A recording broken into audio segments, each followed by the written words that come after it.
Roman Abramovich has suffered symptoms of a suspected chemical weapons poisoning attack or nerve agent attack, according to reports coming out from across Europe. It is not expected or thought to be life-threatening. It happened around about 20 plus days ago in Kiev when Roman Abramovich was assisting in peace talks.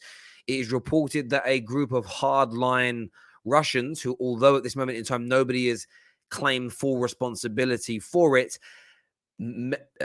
perpetrated the attack to stop the talk from pushing ahead and moving forward.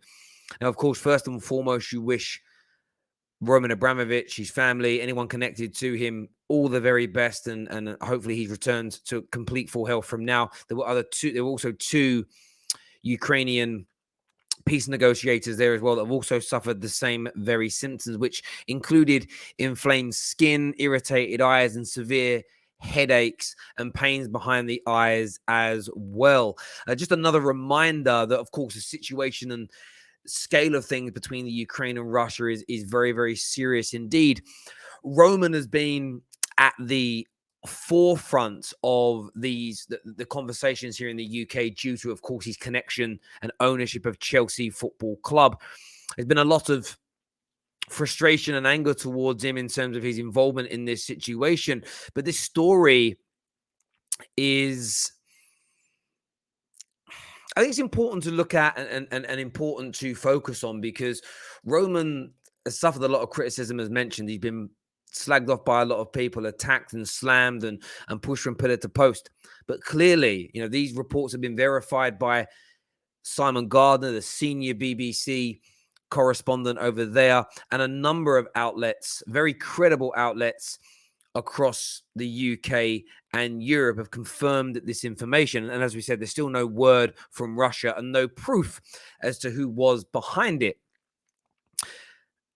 But it shows that he has put himself in a very vulnerable situation. He is putting himself in a situation if hardliners, as per the reports from the BBC, are trying to stop the peace talks from going ahead. He is putting his life at risk. He is putting his health at risk. And he is putting himself in a position where he could potentially, if things were to escalate, if things were to move to a new level, he could be putting his life at risk. In fact, it feels to me, looking from the outside in, that he's already put his life at risk. Now, this happened on the 3rd of March. And I think it's really important to remember about this. There are going to be claims that this is just shameless PR, that this is just Roman's team trying to almost save a little bit of face, as an example. And I don't think that for a single second. It wouldn't have taken 25 days for this story to have come out if Roman Abramovich was looking for PR. Roman isn't attempting to keep hold of Chelsea. He isn't looking to profit from the sale of Chelsea. Everything he pledged all those weeks ago about where the proceeds are going to go to, etc., appears to have happened. So I think it's very unfortunate and very unfair that a lot of people are kind of pushing this kind of narrative that Roman, I've seen a lot of it on social, that it's a bit of a PR stunt, that this is convenient, that it's happened now. Now, according to the Wall Street Journal, they reported that claims that the alleged poisoning was orchestrated by hardliners, as we've mentioned. The conditions of Mr. Roman Abramovich and the Ukrainian negotiators, who include a Ukrainian MP, have improved since the incident on the 3rd of March. And that's another reason why, as we mentioned already, it's ridiculous to be pushing this notion of it's PR. You've got Ukrainian MPs during like one of the most devastating and hard-fought times in the history of their nation, are sitting there concocting a PR spin to get football fans from England and the Premier League to go easy on Roman. No, it's an absolute nonsense in itself. The Wall Street Journal and the BBC say that he has suffered symptoms of suspected poisoning. They said he is now recovered and continuing with the negotiations to try and end the war in Ukraine. And I think that's the area that everybody needs to focus on. Roman hasn't run away from this. Roman hasn't stepped away from it and is trying to, you know what, it's too dangerous for me. He's still putting himself in the firing line. He's still putting himself in a very precarious position. Something I've got a good friend of mine that's Russian, and we were talking about this a few weeks ago. And I said, what's your take on certain people not coming out overly publicly and condemning what's going on? And he just said, because they can do all the condemning they want, but if they end up back forced to live in the wrong country after condemning Putin, they might find themselves and or their family in serious danger. And I think for whatever reason, whether it's from hardliners, whether it's direct from the government, whatever it may be, I think we need to be a little bit more mindful. It's very easy to sit on Twitter when there is no fear for you or your family's safety, even now or in the future, over the words that you put out, over the criticism that you put that you place upon people, over the opinions that you share. Life isn't as simple as that for everybody else. So I always think we should err with a side of caution and be a little bit more sensible when it comes to who we condemn and why. Wait for the reports to come out. Wait for the news. As we see here, the Wall Street Journal, the BBC, Reuters, giving us this information, verifying this information, and making it as just as clear and as obvious as what's happened as possible. As I've already mentioned, absolutely wish Roman Abramovich all the best. I don't want to see anything bad happen to him. It's just my stance as a human being.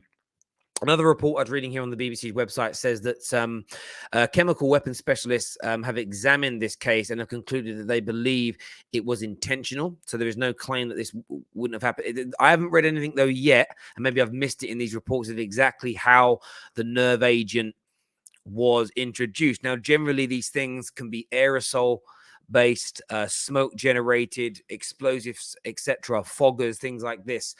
I'm not too sure whether it can be done via food. I'm not an expert. I'm just reading what the article says here. I'm not going to speculate in terms of how this happened and how this was done.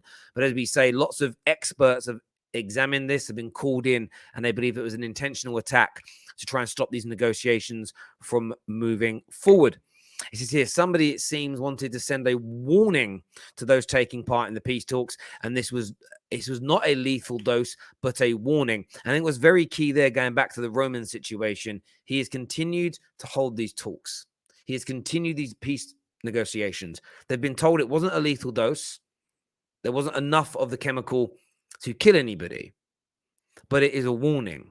What happens if they don't stop the negotiations? What happens if they continue? What happens if these hardliners feel that their side in this battle is coming out on the wrong side? This doesn't mean that Roman gets his club back. This doesn't mean that Roman is innocent in all of this. The point is, I said from the beginning, none of us really know. There's claims from the government that they have evidence. We have seen publicly that he is trying to resolve these situations. He's very quick to try and protect Chelsea Football Club in terms of moving them on. And as I've said all along, I think people have got to remain as balanced as possible, wait for the dust to settle, and just be careful, because there's lots of speculation out there. And I think when it comes to which oligarchs have done this and who's accountable for that and who done the other, wait for that dust to settle before people are out there overly condemning. But as we said at the start, look, we're wishing Roman, we've heard that he's got a full recovery, so I'm glad to hear that. Fingers crossed nothing else of this nature happens again. But yeah, terrible, terrible news that this has happened to Roman Abramovich in the midst of everything else. But thank you all for tuning in and having your say. Make sure you smash the like button before you leave. Until next time, take care, goodbye, God bless, and we'll see you soon.